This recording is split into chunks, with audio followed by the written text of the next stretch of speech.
there's not a large amount of resource required to put into this, and all of the building blocks are put in place. And we can use the good work that's been done in the UK and also the setups that are around in Australia and New Zealand to move this forward very quickly. And what we really need is the ministry to take some leadership and actually put some resources in this space and get some action occurring. We've focused perhaps from our perspective on getting the register up and running and a database. What did you think of the UK's suggestion, Chris mentioned it, of a commissioner for patient safety?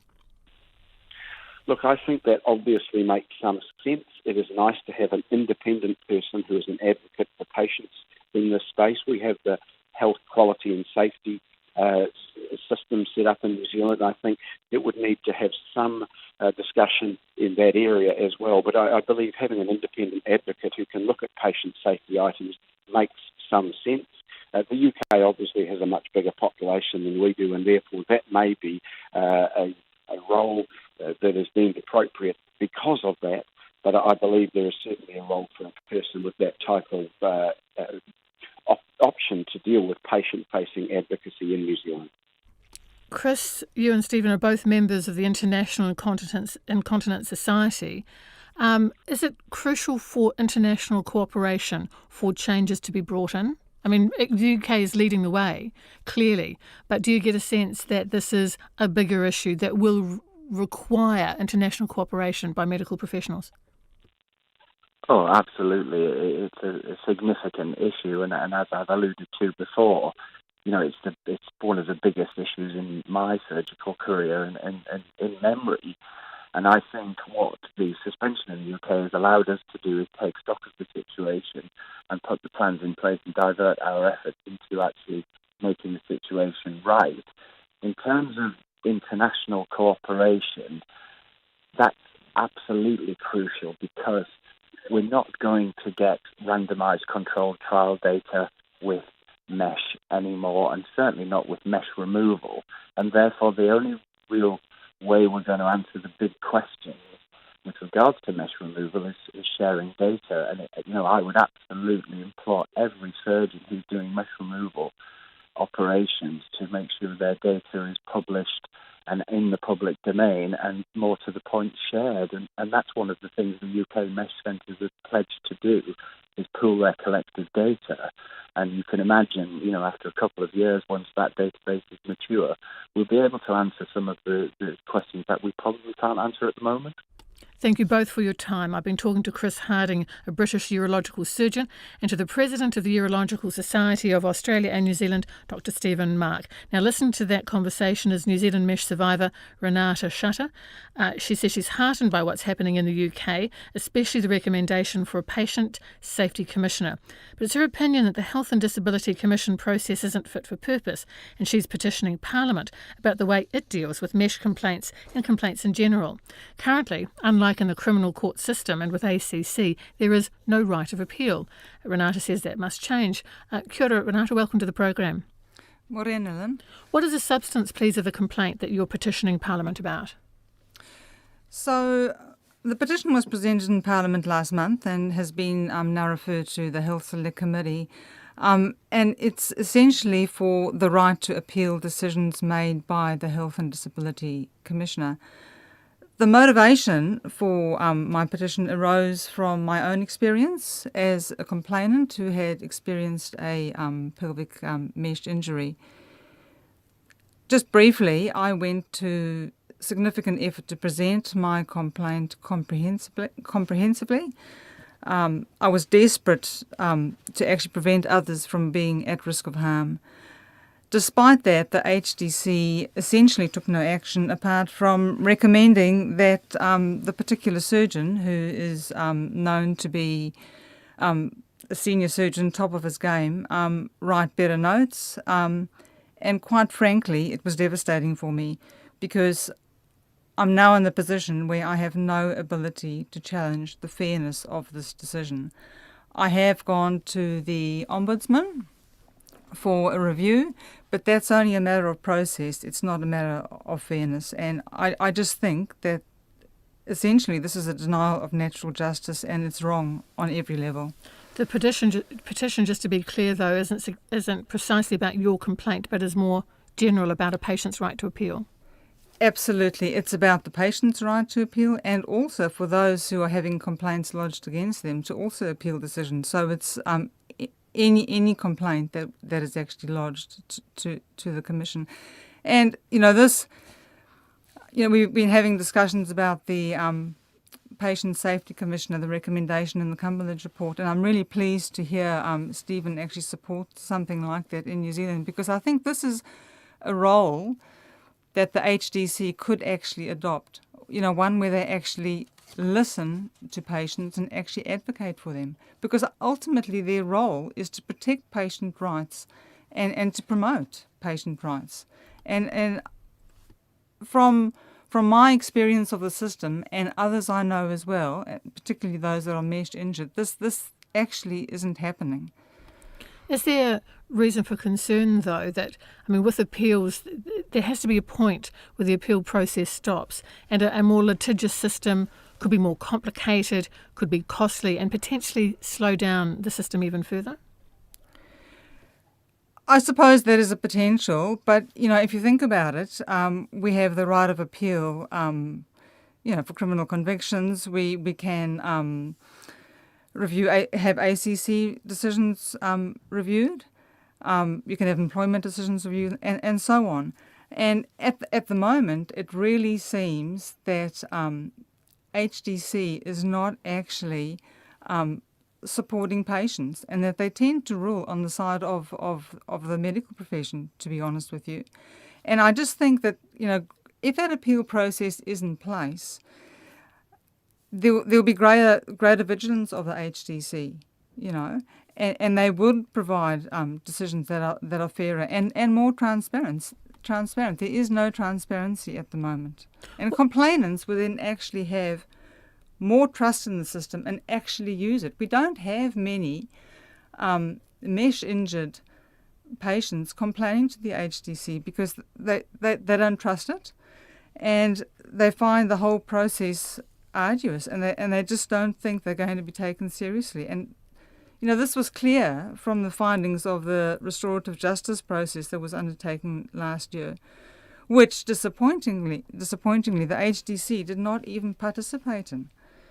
I find this really worrying, that here was a prime opportunity for them to actually listen to what patients had to say, how their lives had been so adversely affected, and they weren't actually even there to listen to that and to understand, so that they could, take on board what the situation actually is and work towards improving the situation and promoting patient rights in this particular area. When you were wording your petition, what legal advice did you receive? I haven't actually received any legal advice at this stage. This is something that is obvious to me. You have written to Minister Julianne Genter, I think last Monday. Have you heard back? No, I haven't. Not as yet, no. What were you asking? I was asking her to have a look at the outcomes of the Cumberledge report, and specifically, at the centre of the Cumberledge report is the apology. An immediate and fulsome apology from the government and the healthcare system for failure of the whole system. I'm not aware that the government or anyone else in New Zealand has actually come out and said we take full responsibility for the failure of the healthcare system for this particular issue, for the harm that has been caused. That we haven't listened and acted in a timely manner to actually address the safety concerns that have been raised by patients over a very long time. That we accept responsibility for actioning urgent change to address the harm caused. There's a need to actually apologise and accept responsibility so that we can actually move forward. Andrew, come and stand here with Chris up here. Okay. It's Electorate and Andrew. We've got everyone? Good. Yeah. Well, good morning, everybody. Thanks for coming to the hut. First, thank you to Chris Bishop for arranging today's visit and getting me out to the hut once again. It is great to be in Petone today to announce the next stage of National's plan to get New Zealand working. Today's policy is called Business Start. It is the companion policy to Job Start that we launched in West Auckland in late May. As we gather here today, New Zealand faces its worst economic downturn for 160 years. That's not me saying it, that's what the Reserve Bank says. Right now, around 200,000 New Zealanders are on unemployment benefits. Another 400,000 jobs are at risk, being kept alive through the wage subsidy scheme, which ends on the 1st of September, the day before overseas voting begins. By Christmas, as many as 500,000 Kiwis may be unemployed. All of us will know someone who loses their job, and it could be you. Business Start is a bold step forward. Kiwis are entrepreneurs. We are a nation of small businesses. Setting up a small business, giving people the freedom to be their own boss. I know I did it myself. Not once, not twice, but 3 times. And economically, the best thing about small businesses is that they can grow at a much faster rate than big business. It's hard for a big business to double its size. It's not so hard for a small or sole trader to hire a mate. National's Business Start is to help those who have lost their job since the 1st of March 2020, or who lose their jobs in the months ahead, to set up their own small businesses. We're going to make at least $30,000 available to you to help do it, to buy your kit, to make sure you have some working capital, and to lower your taxes in the early stages as you start to become successful. Here's how we'll do it. Here's how Business Start works. First, pretty much all Kiwis have one business idea or another. We want to harness your ideas to get you and us all through that crisis. What we are going to do is this. For Kiwis who have lost their jobs since the 1st of March, plus those who lose them in the months ahead, National will give you a $1,000 voucher for you to get proper financial advice from an accountant or a registered financial advisor on your ideas. We'll put together a genuine and viable business plan and have you set up on systems like MYOB and Xero. When your plan is signed off by your accountant or registered financial advisor, you're eligible for the second part of Business Start. We'll let you withdraw up to $20,000 from your KiwiSaver account to get your business going.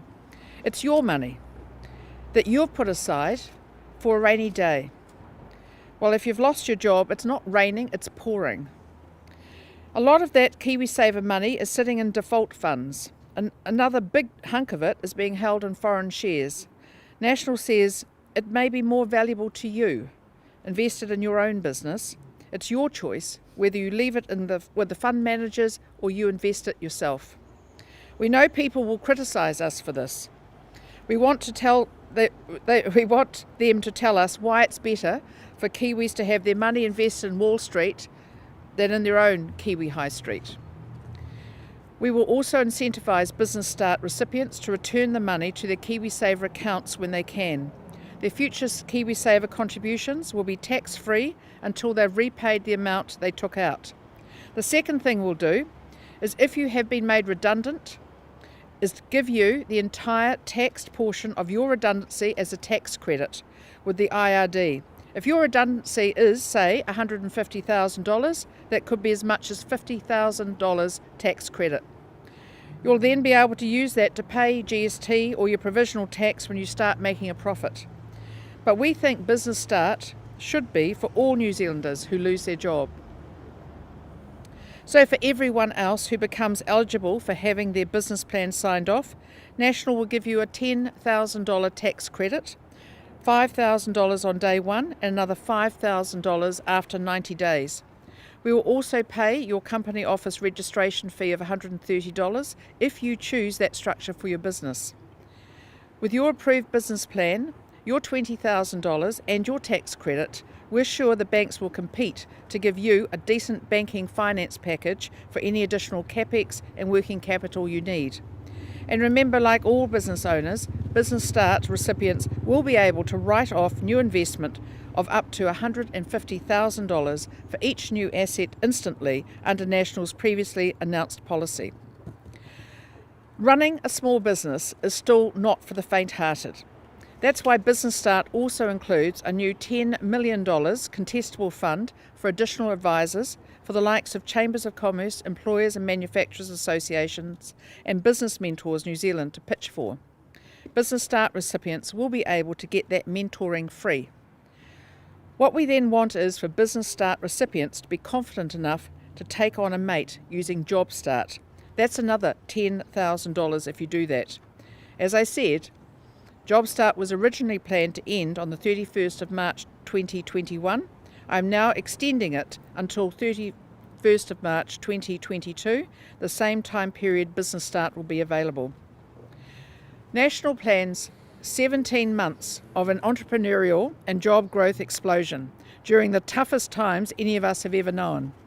We're using a combination of KiwiSaver money, tax credits and taxpayer money to back you. No government creates jobs. You, the business owners of New Zealand, do that. National wants there to be more business owners, more of you. National wants to back you as we back ourselves and your mates to get this country working again. Thank you for listening. Where is that taxpayer money coming from? Where it always comes from, actually. It comes to the taxpayer. There is borrowings, obviously, but there is an ability to actually get that going, just as we do with the the wage subsidy, where the government has borrowed $13 billion to keep that wage subsidy going just for a few months. The money that we're talking about here is significantly less. In fact, you might want to talk about that, Andrew, who is our small business and manufacturing spokesperson. So we've committed $500 million to the Job Start scheme, and we've announced that previously. And so that's about making sure we get 50,000 new people employed in New Zealand. From the COVID Recovery Fund? Yes. But what about the money? I mean, that doesn't include this money, does it? That's just the Job Start policy, or does this cover this new policy as well? Well, this is part of that policy. Yes, but so that is part of that total figure, the part of the total. Yes. 500. Yeah. Would that redundancy, with giving people back the tax and their redundancies, could you backdate it, or would it only, for people who lost their jobs in the last few months? Or Well, we said the 1st of March is we were working from, if you've got that. So If you're going into the scheme, yeah. So anyone, just to be clear, Benedict, anyone who's been made redundant can take out their existing KiwiSaver amount up to the value of $25,000. But what we want to do is incentivise people to use the money that they earn over time to reinvest back into their KiwiSaver. That's the tax-free portion that we're going to allow them to reinvest back as on a tax-free basis. There's criticism of the government's benefit scheme for putting a date on 1st of March, and if you'd lost your job at the end of the year, covered. Is it an arbitrary date, and is it fair to those people who might have been early casualties of COVID? Well, the awful thing is with any scheme, you have to have dates where things start. And what we know is that those who are the most seriously affected are those who've lost their jobs once the COVID lockdowns actually started. And, this is not a policy that's going to be there for 5 years. We believe it will be 17 months. It's a relatively short-term policy to deal with a crisis, and that crisis is mass unemployment. However, anyone who uses their KiwiSaver funds basically gets a taxpayer subsidy for how many years until that's paid back by the taxpayer. So it's not coming out of their fund eventually. Yeah. What onus on those businesses is there to show that they've actually succeeded in business, or is there the room for failure and they still get that subsidy for 7 years after that? But it's their money. It's their money. It's not our money. No, but the taxpayer will fund it because it's tax-free. So No, there'll be a tax-free contribution. Up to now, if you're putting money into your KiwiSaver account, that comes out of your after-tax savings, right? And so that already those people pay tax. What we're saying is if they choose to reinvest back into their KiwiSaver account, we will allow them to do it on a tax-free basis. But they've paid tax on the money going into their KiwiSaver account. So how is that helping them if there's no tax benefit to them? Well, it's not about tax benefit. The tax benefit is to deal with the issue of people taking out a portion of their KiwiSaver to invest in their business. If they're successful in their business, we want to incentivise people to continue to invest for their future. And so we're saying to them, if you're earning money in that business, you can take that and put it back into your KiwiSaver account on a tax-free basis. Would you allow other people to do that then if they were facing similar financial difficulties, but not in a business setting? Would that be something that could be extended to people to pay off a mortgage or, cover bills, for example? Well, we're just talking about one policy today. And of course, we're very aware of the situation that many New Zealanders are facing, economic ruin, and they are asking for some solutions, possible solutions. For some, this will be something that will help them make their own choices about whether or not they want to start their own business. There are many people who would like to use this one. Do you have any sense of Most startup businesses fail, so are you happy for people to use their retirement savings? You know, I'm not sure that they really do. There's always these statistics. I've had 3 startup businesses myself. They haven't failed. They've been very successful. I think it's very important to remember that many businesses, they start up, and if there is a failure, it's often around provisional tax and terminal tax payments that tend to take them out, which is why the tax credit that we've got, where they will be able to, if they've got redundancy payments, will be able to use that for provisional tax or taxes, will help them. But the other thing is sometimes businesses start up, they get going, and then they sell out, so that ends that business. But that's what happens. But we are concerned about. Remember, this is a voluntary scheme, so the first part is to make sure that you get proper advice from an accountant or a certified financial planner. So if someone rocks up to one of those people and says, "Look, I'm going to set up a business," and have got no idea about it, we will make sure that they're getting the right, proper professional advice, and hopefully at that point, they shouldn't be setting up a business. But for people who've been made redundant, pilots or whatever, highly skilled, no prospect of a decent job, a lot of those people have a lot of skills and never thought about setting up a new job, business. This is a way for them to change their vocation into something that they control. We want to make sure they've got proper advice at the outset. Then, of course, they've got the ability to get the different amounts, not only the KiwiSaver, but the $10,000, and they will also have to probably put up their own money. We expect them to do that.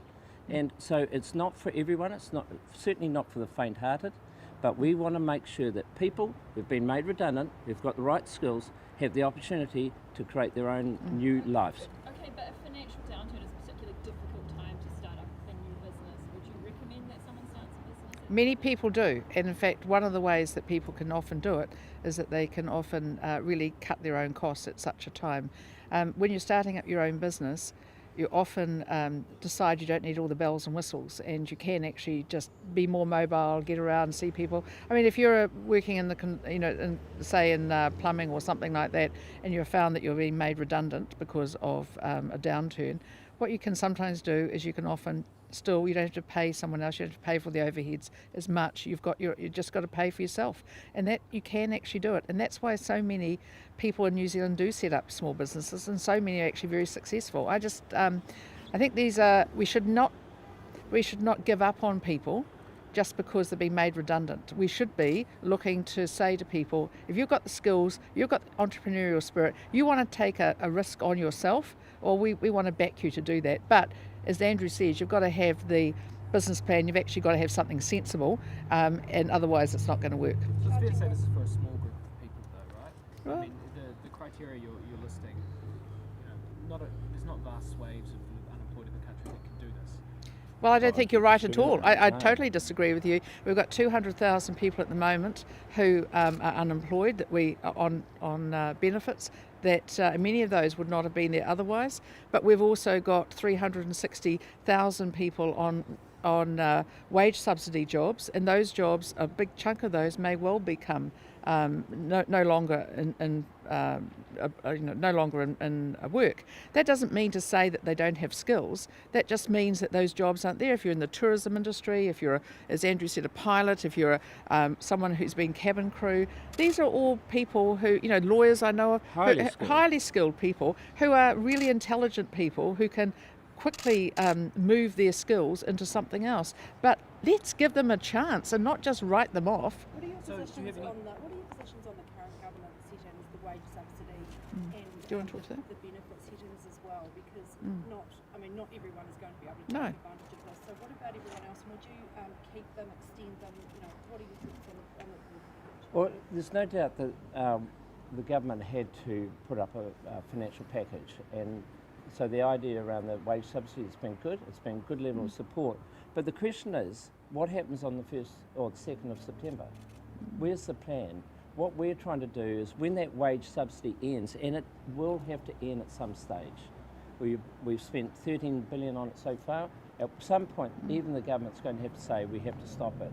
What we're looking past that point and saying, okay, we've got a couple of 100,000 people now employed. How do we help them actually get back into a work?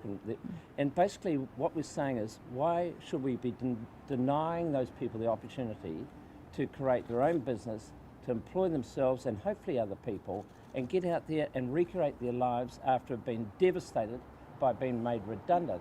Ms. Collins, though, do you support the two-tier benefit system at the moment, and would you extend that if necessary? Because as you flagged, there are going to be more and more people coming into that system. We'll be making announcements on that in due course. So we're making an announcement today, and that is not the announcement we're making today. What's your position, just from the National Party, on the two-tier system that exists already? Well, our policy is that it will be announced in due course. No, we have our own position, and we will be announcing policy in due course. Any view on the two-tier benefit system at the moment that's already announced? No, you shouldn't put words in my mouth. I'm very happy to say that we'll be making announcements in due course, and that's the right place to do them. But I'm asking you for a position on the current government policy. We have supported. We have to date supported the government position on a wage subsidy because we believed that something needed to be put in place. It's no different from what we did in Christchurch with the after the earthquakes. We did exactly the same thing. But the issue is that wage subsidy comes off on the 1st of September, and that's then gone. It's $13 billion has already been borrowed, and no plan seems to be in place from the government. We're putting out today. No, what I'm happy to say is that we will be announcing our policy on that in due course, and it will not be today. Today is this announcement. No. I'm not happy to make policy announcements today other than this one. No, happy to. If I had one, well, I don't think I'm going to be needing one just yet, but if I had one, I'd probably set up a fabulous communications business. Do you really expect people to be able to come up with an idea for a new business during an economic recession that will be profitable? Yes, absolutely. That's when you do it. Yeah, I think you're terribly unambitious. Most people are always thinking about business ideas. We have 60,000 new businesses created every year in New Zealand. People always think about new business opportunities. And actually, in times like this, there are opportunities. Everyone thinks you only set up a business in good times. Actually, this is a good time to set it up. Yeah. Charging regime potentially announced very, very shortly. For the border quarantine? Yeah, okay, yep, we can talk about that. What are they doing now? So the charging regime for the quarantine, we expect an announcement soon. Yes. If the government is quite limited in its approach and sort of settles on people who choose to leave and come back as opposed to everyone, would you want to push that further under a national government? Yes, we've made it very plain that we believe that we do actually have to have a charging regime for returning people to New Zealand, and that is around the quarantine system. It's currently costs about $4,000 for each person coming here, and New Zealand taxpayers cannot afford to continue to pay that where there are opportunities to get some recovery. And we've been very plain about it. We've also said, though, that there needs to be exemptions on compassionate and financial and medical grounds, because ultimately we are talking about New Zealanders coming home, and we need to be able to help them where we can. And you see it as a financial issue as opposed to anything else? Well, no. To us, it's very important that when people are losing their jobs in places like Papakura and Pukekohe, that we are in Rotorua and the Hut, that we are actually being very careful with their money, and that they don't want to be seeing another. The government's advised it's costing close to $300 million by December to be paying for all this quarantine. We do need to get some cost recovery where it's possible. When you say New Zealanders, you mean all New Zealanders returning across the border? We've made it very plain. We've made it very plain except for exemptions, and we understand that there will always be exemptions for compassionate financial or medical reasons. Do you think Hamish Walker is taking the mickey out of taxpayers by continuing to collect the salary? No, you know what? Hamish Walker is keeping me absolutely up to date on his work in the electorate, and it is my decision that he has got leave to do that. It's a very large electorate, and he is keeping me informed, and I'm happy that he's doing his job. Are you saying that he's still working in the electorate? Are you saying he's Well, as an electorate MP, let me tell you, very little of the work of the electorate MP is done in the office. Most of it is done out and about. In fact, he was at visiting a gully in Milford Sound area the other day, and I have, and we've been talking about it. So I'm very happy with the way that he's getting around the electorate and visiting people and informing me of what's going on. That's my decision as the leader, and I'll stick to that. and you're happy for him to be representing? Do you think it's reasonable that he doesn't get? I'm doing the media interviews instead. No, he's fine. He's doing his job. So are you, Ask about other people from the other side. Oh, look, he's fine. so are you happy for him to be representing nationally at the moment down in Well, he is representing National in Clutha Southland. He made a very, very serious error for which he has paid a price of his political career in a seat that he would otherwise have been elected for, in my opinion.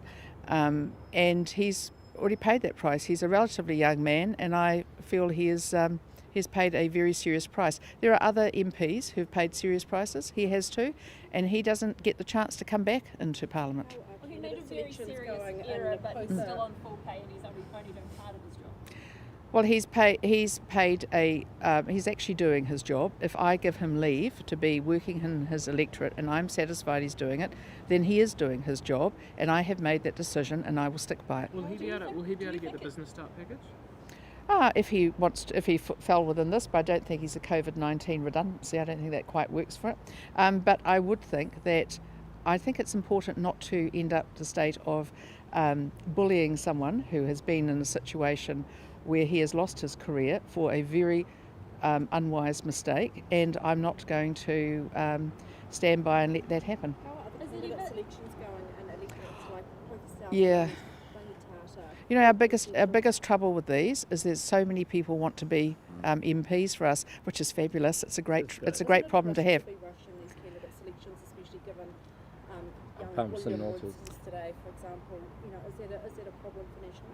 No, when we haven't rushed them, sometimes we have ended up with unhelpful decisions, and I don't think it's just the time frame. I think it's very important that we trust people to get on with the jobs. It's important to understand that every political party has the odd issue to deal with from time to time, particularly a party with the largest number of MPs in Parliament. But having dealt with them, I would have thought people should be very pleased with that. Is it ever okay to campaign dirty? Well, no, it's not actually, and I would have thought that the bullying of William Wood, our candidate in Palmerston North, has been very nasty and dirty. The 14-year-old making a very foolish mistake and then apologising for it. He's been now, I think, targeted and bullied, and I will not stand for that either. What is your definition of dirty politics?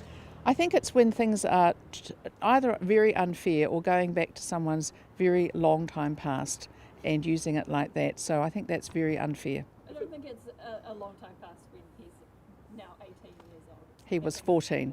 Anyone who's been a mother or father of a 14-year-old boy will understand, or girl will understand, that they will occasionally make mistakes, and no one expects them to come back later. I thought it was a shocking attack on a young man who has really grown up. The fact he went straight away yesterday and apologised for his mistake at 14, I thought showed immense maturity, and I would like to say to him, look, don't worry, we've got your back. Have you heard anything of the Heron report and when it might come out? I understand it's coming out soon, but I don't have it. Have you heard any of the results? Not really. I've heard that it's coming out, but I haven't seen it. So I presume that the governments they asked for it, so they will see it first. It would be nice if they let us see it. And you haven't spoken to the inquiry? No, I haven't spoken to the inquiry. No. Did you or Mr. Muller or any of the leadership team were you interviewed or part of No, I wasn't. I don't think Mr Muller was either, so I'm not sure that we were. But you'd need to ask Mr Muller and Nikki Kay, they were the leaders and deputy leader, but certainly I haven't been interviewed, and nor would I expect to be. So from your knowledge, no one on National's been interviewed for it so far? I don't know. I don't know who's been interviewed. When does Tom Muller come back to Parliament? When he's well. So I've said to him that if he can, that's great, but he, as you know, has had quite a serious health issue, and I've been speaking to him each week to check on how he's going, and he's really improving. But I've said he knows exactly that he's got a great place to come back to, and he will. And I'm not going to pressure him when he clearly has had to deal with a very serious health issue. But you are confident that he's up to... He will be, absolutely. He will be, yeah. People sometimes do have health issues, and if they're given the right assistance and support, then they can overcome them. Thank you, everybody. Thanks for being interested. And as Chris Bishop says, thanks for being in the hut.